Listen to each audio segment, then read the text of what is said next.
está integrado por Berlín Ramírez Lara, Kimberly Peña Amador, Natanael Florentino Gomás, Rosbeli Cristal Encarnación y su servidora que le habla, Fabelín Amando Orozco. Hoy en día nosotros estaremos abordando diversos temas, entre los cuales encontraremos las teorías del aprendizaje y enseñanza de la matemática, modelos del aprendizaje, factores cognitivos y no cognitivos, errores y obstáculos que inciden en el proceso de enseñanza y aprendizaje de las matemáticas y el uso de las TIC en la enseñanza de las matemáticas. Buenas tardes, mi nombre es Natanael Florentino y les voy a estar hablando de lo que es teorías de la enseñanza de las matemáticas. ¿Y qué es una teoría? Pues bien, una teoría o las teorías son un conjunto de enunciados interrelacionados que definen, describen, relacionan y explican fenómenos de interés. Galton, 1966, define una teoría como un conjunto de hipótesis estructurado por la relación de implicación o deducibilidad. Relacionando este término con las teorías de la enseñanza de las matemáticas, podemos decir que las teorías de la enseñanza de las matemáticas son todas esas hipótesis relacionadas con el fin de explicar cómo aprende el ser humano y a su vez cómo enseñarle a ese ser humano que aprende. Bien, me he tomado la libertad de englobar las teorías en diferentes bloques, que va desde las teorías cognitivistas hasta el cognitivismo o conectivismo, perdón. Bien, empezamos con las teorías cognitivistas. Son todas aquellas teorías que se centran en el estudio de la mente humana, esto con el fin de comprender cómo interpreta, almacena y procesa la información este individuo. Dentro de estas teorías cognitivistas podemos identificar lo que es la teoría genética de Piaget, que estudia al individuo desde su origen. A su vez explica que cada individuo viene o aprende a un ritmo diferente o que aprende a su propio ritmo, debido a que cada individuo cuenta con una estructura mental preestablecida, la cual se va modificando cada vez que éste hace el proceso de asimilación y acomodación. Este proceso lo que hace es que cuando llegue una información nueva, la asimila o la acomoda para así asimilarla de manera correcta e ir transformando esa estructura cognitiva que ya tiene de por sí. Seguimos con el aprendizaje significativo de Aspel. Lo que explica es que un aprendizaje realmente significativo cuando relaciona información nueva con información que ya poseía anteriormente. Siguiendo por lo que es el aprendizaje por descubrimiento de Brunner. Lo que explica es que el ser humano aprende por sí mismo. A su vez se insta a que el contenido que se le vaya a impartir, no se le imparta en su forma final, sino que se le vaya impartiendo progresivamente para que éste por sí mismo vaya descubriendo lo que se le quiere enseñar. Pues bien, seguimos con lo que son las teorías conductistas. El conductismo trata de estudiar todo lo relacionado con la conducta humana a través del análisis de los estímulos y las respuestas provenientes del ambiente en que se desarrolla. Algunas teorías provenientes del conductismo son el condicionamiento clásico de Ivan Pavlov, que lo que quiere decir es que se debe someter al individuo a condiciones estresantes hasta que este mismo individuo pierda la ansiedad ante esa situación. A tu vez dice que los estímulos son inconscientes. Al contrario que el condicionamiento operante de Skinner, que los estímulos son conscientes, pues dice que se puede reforzar la conducta positiva del individuo a través del reforzamiento. Se castiga una conducta mala y se premia una conducta buena. Esto haciendo ver al individuo que cada acción que haga tendrá una consecuencia o algún tipo de consecuencia. Seguimos con el aprendizaje social de Bandura. Lo que quiere decir es que el aprendizaje tiene lugar en un contexto social o a través de la instrucción directa. Seguimos con lo que son las teorías constructivistas. Estas se basan en el pensamiento de que el individuo aprende a través de diferentes construcciones que hace sobre lo que lo rodea, basadas en esquemas mentales previamente definidos. Debido a que las teorías constructivistas son un conjunto un poco amplio, se ha dividido en tres bloques, que son el exógeno, que dice que el individuo construye o hace construcciones mentales precisas basadas en lo que es la realidad. Un ejemplo de esto es la teoría del procesamiento de la información. Prosiguiendo con lo que es el constructivismo endógeno, que al contrario, este dice que el individuo ya posee esas estructuras y las va modificando. Un ejemplo de esto es la teoría del desarrollo de las etapas del desarrollo cognitivo de Piaget. Por último tenemos lo que es el conductismo dialéctico. Este lo que dice es que el individuo hace una relación con los factores internos, que son los cognitivos, y los factores externos, que son los sociales y ambientales. A su último tenemos lo que es el cognitivismo.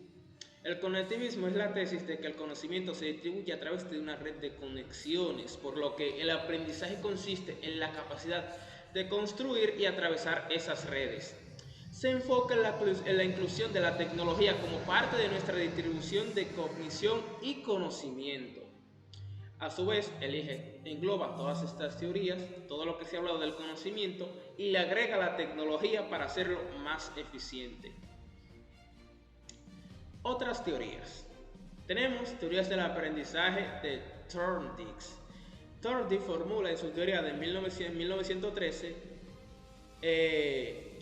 que todo el conocimiento consiste en una red de nexos asociativos entre situaciones y respuestas. Asume que el sujeto codifica y almacena la huella mental de los aspectos individuales que presenta cada situación. Siguiendo con lo que es Constance Camille y su conocimiento matemático.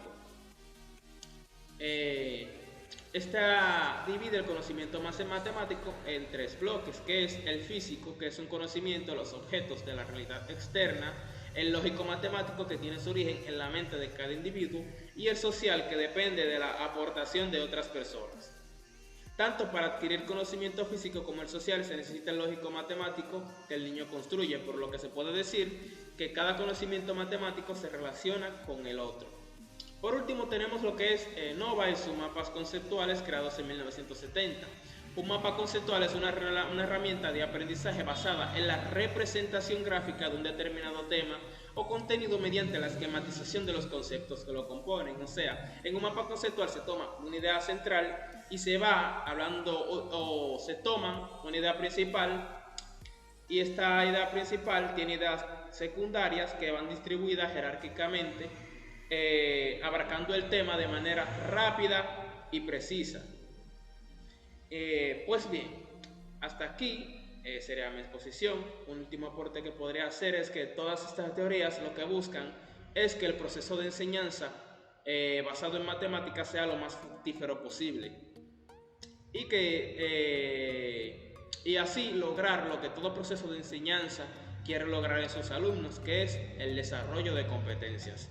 Muchísimas gracias y continuamos con lo que es la otra exposición. Hola, mi nombre es Berlín Ramírez y en esta ocasión voy a estar hablando de los modelos del aprendizaje matemático. Cuando hablo de modelo me refiero a aquellas estrategias o pautas que se utilizan para alcanzar lo que es el aprendizaje. Como todos sabemos, el aprendizaje es la puesta en práctica de habilidades y conocimientos. Existen dos modelos de aprendizaje matemático. Dentro de eso está el empírico, que se trata de aquellas cosas que aprendimos no por ser guiados por otras personas, sino porque lo realizamos una vez y ya de ahí continuamos practicándolo hasta conseguir lo que es la habilidad para realizar eso. Dentro de eso está el conductismo, que lo que busca es ampliar y mejorar el conocimiento matemático que tenemos. También están las clases discursivas, que aquí es donde se ve la parte más literal, más narrativa de lo que es el conocimiento y de lo que es la matemática. En esta se utilizan lo que son las fichas para trabajar, o sea, para organizar ideas y tener más orden en los conocimientos que tengamos para poder expresarlos a otra persona y que esta otra persona pueda entendernos. También está lo que es el constructivismo, que sí ya es guiado por el maestro o por una persona que tenga más conocimiento sobre las matemáticas o la actividad matemática que vayamos a realizar. Dentro de esto está lo que es la adaptación al medio, que se trata de, como su nombre lo dice, adaptar el conocimiento o adaptar la actividad matemática que tengamos al medio o al contexto. También están las clases centradas en la acción, que esto se trata del hacer, del aprendizaje kinestésico, del crear, de estar involucrado. En este se utiliza lo que es el trabajo manipulativo, o sea, hacer esos recursos que nos ayuden a lograr lo que hemos dicho anteriormente, que son la adaptación al medio. Utilizando para esto, utilizaríamos recursos del medio como son tapas de botella, plástico, y siempre tratando de reciclar. Esto fue todo de mi parte, espero que haya sido de mucha ayuda. Buenas, soy del equipo número 3, mi nombre es Kimberly Peña Amador y les voy a estar hablando sobre factores cognitivos y no cognitivos en el aprendizaje. Factores del aprendizaje son todas aquellas circunstancias que influyen en el proceso de enseñanza-aprendizaje centrado en el alumno. Dentro de los factores tenemos los factores cognitivos. Dentro de los factores cognitivos está la memoria. Es la capacidad de retener, evocar y almacenar información. Tenemos la memoria a corto plazo, que tiene un tiempo de 1 a 3 meses dura, y son informaciones que están ahí en nuestro cerebro, pero que no tenemos que tener como muy en cuenta, como muy pendiente. La de largo plazo son informaciones que van a durar en tu cerebro toda la vida, como por ejemplo tu nombre, cuando naciste, todo eso. Todas esas informaciones que todo el tiempo lo vas a tener pendiente. Pensamiento creativo.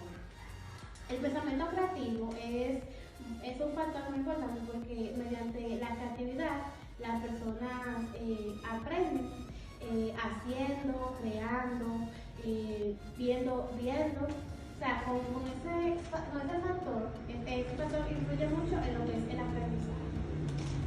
La inteligencia. La inteligencia es la capacidad de aprender cosas rápido. Cuando ese factor influye mucho porque tenemos múltiples inteligencias, tenemos inteligencia musical, inteligencia espacial. Cada persona tiene una inteligencia distinta o puede tener múltiples inteligencias. Entonces, eso influye mucho para aprender. Por ejemplo, a veces se nos dificulta mucho aprender algo porque no tenemos ese tipo de inteligencia, pero sí tenemos un tipo de inteligencia. La atención es otro factor cognitivo. La atención es muy importante porque si el estudiante no tiene esa capacidad de estar atento o el docente no es capaz de mantener la atención en el alumno, es imposible que se aprenda. Los estilos de aprendizaje. Cada persona tiene un estilo de aprendizaje distinto, o puede tener los tres también. Tenemos el visual, que es la persona que aprende viendo, el auditivo, que la persona aprende escuchando, y el kinestésico, que es el individuo tiene que estar haciendo para poder aprender. Entonces, lo tiene que tomar en cuenta a la hora de enseñar, o sea, qué estilo de aprendizaje tiene su estudiante. Dentro de los factores no cognitivos tenemos el afectivo social. Ese es un factor muy importante, porque según Vygotsky, los individuos aprenden relacionándose con otros, de su contexto. Entonces, si no hay una relación interpersonal, una relación buena dentro del aula, no, es imposible que el estudiante aprenda. Si el clima del aula no es positivo, es muy improbable que pueda aprender. También está lo que es el factor ambiental. Esto influye mucho porque los individuos aprenden mucho del ambiente, del contexto en el que se relacionan. Si el niño está en un ambiente de violencia, un ambiente no agradable, o por ejemplo en el aula, los recursos que está utilizando el maestro no son lo adecuado, la aula está pintada de colores muy fuertes, son factores que influyen mucho en el aprendizaje. Entonces no va a tener una concentración ni tampoco va a poder entender lo que la maestra le explica, y también si los recursos que utiliza no son los adecuados o no están bien elaborados. Es imposible que se obtenga un aprendizaje. Saludos, les voy a estar hablando sobre lo que son los errores y obstáculos en la enseñanza y aprendizaje de la matemática. Primero hay que tener en cuenta que en el ámbito de la matemática los errores siempre van a aparecer en las producciones de los estudiantes. Los errores en el ámbito de la matemática tienen diversas clasificaciones. Yo les voy a estar hablando sobre la clasificación hecha por Raddatz. En la clasificación hecha por Raddatz está lo que es dificultades en el lenguaje. En las dificultades en el lenguaje se representa la utilización de conceptos, símbolos y vocabulario, y al efectuar el lenguaje corriente al lenguaje matemático. En la clasificación de Raddatz también se encuentra dificultades para obtener información espacial. En esta representación aparece en la representación espacial y también para un problema geométrico.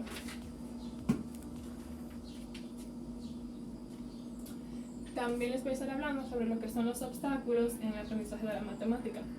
Cabe aclarar que en el ámbito del aprendizaje, esto representa una situación que impide el desarrollo adecuado de una situación. Yo les voy a estar hablando sobre los obstáculos en la categoría de epistemológicos.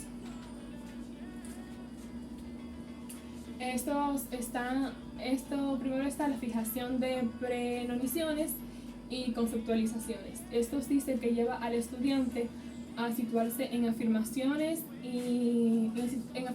erróneas de un saber matemático, y también en la interpretación inexacta de procesos de resolución de problemas que originan a la obtención de resultados inexitosos. También les voy a estar hablando sobre lo que son los neurológicos. En los neurológicos se encuentran principalmente lo que es la discalculia. La discalculia se define como la dificultad dificultad en el aprendizaje de las matemáticas. Entre la discalculia podemos encontrar la discalculia léxica y la discalculia verbal. En la discalculia léxica es una dificultad para leer símbolos matemáticos, ecuaciones e incluso números. Mientras que en la discalculia verbal son problemas para enumerar cantidades, símbolos y operaciones. Pero esto es solo de manera verbal. En la discalculia léxica cabe aclarar que sí se puede realizar operaciones. Lo único que le va a traer problemas al niño es la incapacidad de leerlas. Mi nombre es Abelín Amando Orozco y yo le voy a estar hablando sobre el uso de las TIC en la enseñanza de las matemáticas. Las TIC son herramientas que aportan a los estudiantes su proceso de aprendizaje para que estos logren ser competentes dentro del mundo actual y asimismo puedan hacer uso de las herramientas tecnológicas que ya poseen. El aprendizaje de la matemática conlleva procesos totalmente complejos, por lo tanto es necesario el uso de metodologías que sirvan para lograr un aprendizaje eficaz, es decir, ese tipo de metodología que nos ayuden a comprender de una forma más eficiente todos esos contenidos que los maestros nos quieren impartir. En la asignatura de matemática podemos encontrar las TIC en la utilización de imágenes, gráficos, hojas de cálculos, entre otros. También tenemos las calculadoras y los ordenadores que nos permiten avanzar con mayor rapidez, y lo más importante es que estas nos permiten comprender y retener todas esas informaciones que son más relevantes. Algunas herramientas utilizadas para trabajar la matemática desde la TIC o usando las TIC son West School, que nos presenta ejercicios interactivos acompañados de explicaciones verbales y escritas, también acompañado de repasos y pruebas que demuestran lo que ha aprendido.